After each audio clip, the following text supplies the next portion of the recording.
Hi dears, എല്ലാവർക്കും നമസ്കാരം. ഇന്ന് ഞാൻ ഉണ്ടാക്കുന്നത് ഒരു തരിപ്പോളയാണ്. അരിപ്പൊടി വെച്ചിട്ടുള്ള ഈ തരിപ്പോള എല്ലാവരും ഒന്ന് ട്രൈ ചെയ്ത് നോക്കണേ. ഞാൻ ഇന്നതേ കപ്പിന് ഒരു കപ്പ് അരിപ്പൊടിയാണ് ഇട്ടിരിക്കുന്നത്, അതായത് പത്തിരിപ്പൊടി. ഇനി ഈ പത്തിരിപ്പൊടിയിലേക്ക് ഒരു ഗ്ലാസ് പാലാണ് കേട്ടോ ഒഴിക്കുന്നത്. മുഴുവനായിട്ട് ഒഴിച്ചിട്ടില്ല, അത് കുറേശ്ശെ ആയിട്ട് ഞാൻ ഇളക്കി കൊടുക്കുകയാണ്. അരിപ്പൊടിയൊക്കെ നന്നായിട്ട് പാലിൽ കലക്കിയിട്ടുണ്ട്, ഇതേ കൺസിസ്റ്റൻസിയിലായിട്ടുണ്ട്. ഇനി ഞാൻ അതിലേക്ക് അല്പം പഞ്ചസാര ഇടുകയാണ്. കൂടുതലായിട്ട് പഞ്ചസാര ഒന്നും വേണ്ട കേട്ടോ. ഞാൻ ചെറിയ സ്പൂണിന് 3 സ്പൂൺ പഞ്ചസാരയാണ് ഇട്ടിരിക്കുന്നത്.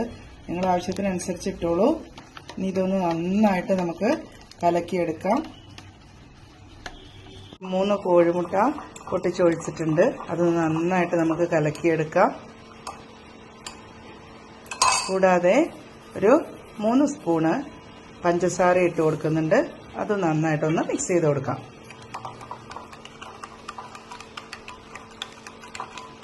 അടുപ്പത്തൊരു ഇഡ്ഡലി ചെമ്പ് വെച്ചിട്ടുണ്ട്, അതിൽ സ്റ്റീമർ വെച്ചിട്ട് ഇതേപോലെ നല്ല വായുവാട്ടുള്ളൊരു പാത്രം വെച്ചിട്ടുണ്ട്.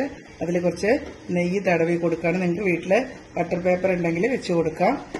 ഞാൻ പാത്രത്തിൽ ബട്ടർ പേപ്പർ ഒന്നും വെച്ച് കൊടുത്തിട്ടില്ല കേട്ടോ. ഇനി അതിലേക്ക് നമ്മൾ നേരത്തെ കലക്കി വെച്ചിട്ടുള്ള ആ പാലിൻ്റെ അരിപ്പൊടിയുടെ ആ മിശ്രിതം ഇതിലേക്ക് ഒഴിച്ചു കൊടുക്കുകയാണ്.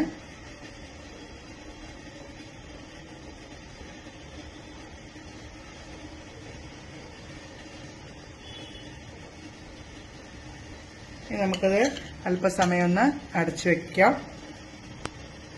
ഒന്ന് തുറന്ന് നോക്കാം. ചെറുതായിട്ടൊന്ന് ആയിട്ടുണ്ട്. ഇനി നമ്മൾ അടുത്ത ലെയർ ഒഴിക്കാൻ വേണ്ടിയിട്ട് ഇതിൻ്റെ മുകളിൽ അല്പം നെയ്യ് തടവണം. ഓരോ ലെയറിൻ്റെ മുകളിൽ നമ്മൾ നെയ്യ് തടവിയിട്ട് വേണം കേട്ടോ എടുക്കാൻ. ഇനി അതിലേക്ക് നമ്മൾ നേരത്തെ കലക്കി വെച്ചിട്ടുള്ള ആ കോഴിമുട്ടയുടെ മിശ്രിതം ഒഴിക്കുകയാണ്.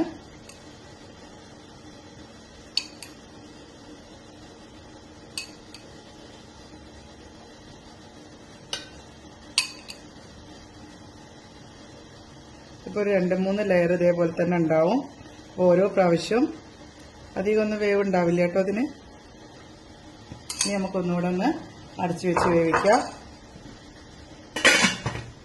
മുകളിലായിട്ട് കുറച്ച് നെയ്യ് തടവി കൊടുത്തതിന് ശേഷം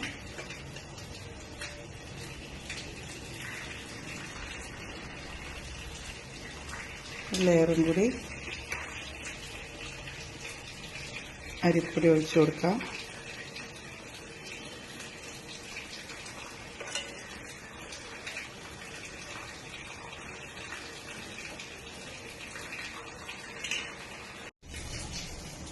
നമുക്കത് ആയണ്ടോ നോക്കാം.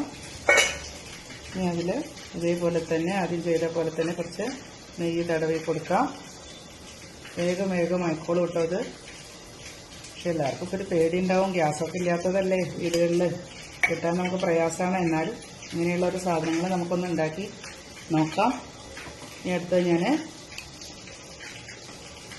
എഗ്ഗ് ഒഴിച്ചു കൊടുക്കുകയാണ്. ഇത്തിരി സമയമെടുക്കും, ഇത്തിരി ക്ഷമയും വേണം കേട്ടോ. ഓക്കെ, ഇനി ഇതൊന്നുകൂടി അടച്ചു വെച്ച് വേവിക്കാം. ഇനി ഒരു ലെയറും കൂടി നമുക്ക് ഉണ്ടാക്കാം. ഇതൊന്ന് ആയോ നോക്കാം. അതിനുശേഷം നമുക്ക് നമ്മുടെ 3ാമത്തെ ലെയറും വെച്ച് കൊടുക്കുക. അതിൻ്റെ മേലെ നമ്മൾ എന്ത് ചെയ്യണമെന്ന് വെച്ചാൽ ഒന്ന് ആയിട്ടുണ്ട്, ഒന്ന് നെയ്യ് പുരട്ടി കൊടുക്കണം. ഒട്ടിപ്പിടിക്കാതിരിക്കാൻ വേണ്ടിയിട്ടോ നമ്മൾ നെയ്യ് പുരട്ടി കൊടുക്കുന്നത്. അത് പ്രത്യേകിച്ച് ഒന്ന് ശ്രദ്ധിക്കണേ. ഇനി നമ്മുടെ അടുത്ത ലെയർ അരിപ്പൊടി കലക്കി വെച്ച് ഒഴിക്കുകയാണ്.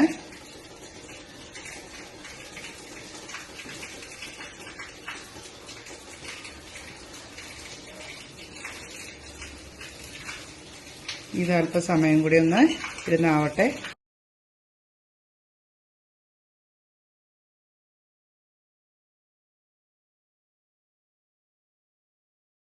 ഇനി നമുക്ക് ഈ ചെമ്പ് ഒന്ന് തുറന്ന് നോക്കാം. ഇതിനി ഏകദേശം ഒരു പകുതി വേവായതിനു ശേഷം നമുക്ക് ഇതിലേക്ക് കുറച്ച് നെയ്യ് തൂവി കൊടുക്കാം. അതിനുശേഷം ഇതിലേക്ക് അല്പം നെയ്യിൽ വറുത്തിട്ടുള്ള മുന്തിരി ഇട്ട് കൊടുക്കാം. പിന്നീട് കുറച്ച്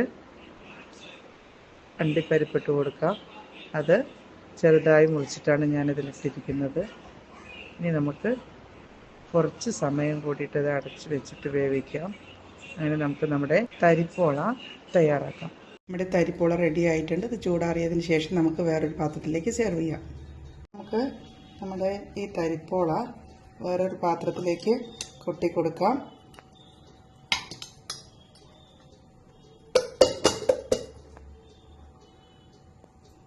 ഓക്കെ, നല്ല സ്വീറ്റായിട്ടുള്ള ഈ തരിപ്പോള റെഡി ആയിട്ടുണ്ട്.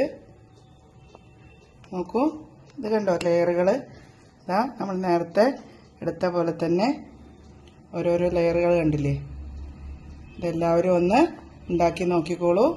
നല്ല ടേസ്റ്റിയാണ്. നമുക്കിതൊന്ന് മുറിച്ച് നോക്കാം.